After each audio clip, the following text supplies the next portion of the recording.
Daily Devotion with Pastor Balla for March 18th, 2025. Job's complaint of his pain. From Job chapter 6, verses 2 through 4.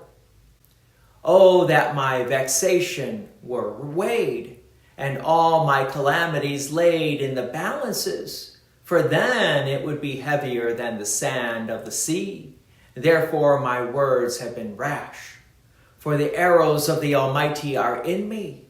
My spirit drinks their poison. The terrors of God are arrayed against me. Job responds to Eliphaz, and his words pulse with pain. He wishes his anguish could be measured, his calamity placed on a scale. Yet he knows it would outweigh the sand of the sea. His suffering is immense, crushing, beyond calculation. Because of this, he admits, my words may have been rash. Then he describes his torment. The arrows of the Almighty are in me. Their poison seeping into his spirit, while the terrors of God besiege him. Job feels targeted, pierced by God himself. This is no mild complaint.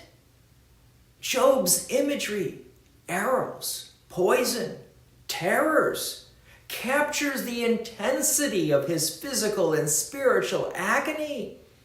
He doesn't deny God's hand, but sees it as a source of his wounds. It's a stark contrast to Eliphaz's neat theology of cause and effect. Job isn't confessing sin here. He's crying out from a place of bewilderment and hurt.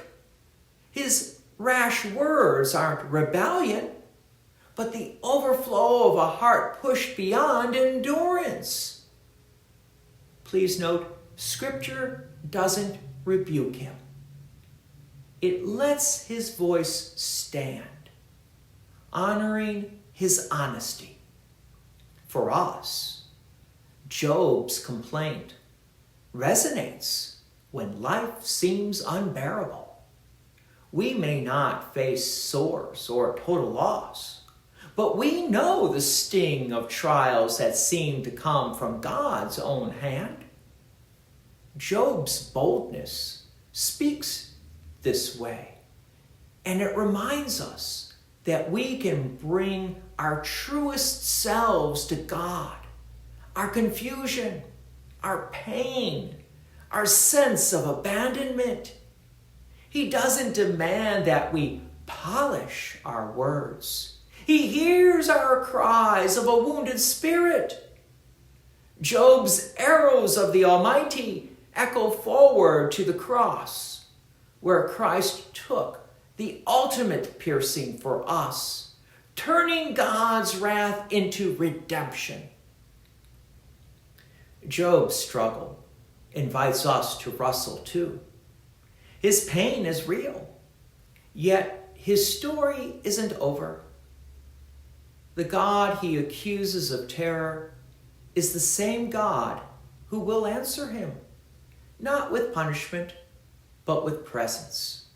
For now, Job teaches us that faith can coexist with lament.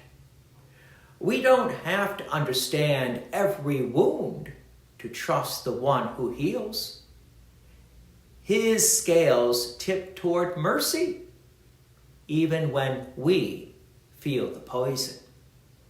God's peace and many blessings be with you. And thank you for listening. And please take an opportunity to share this message with others.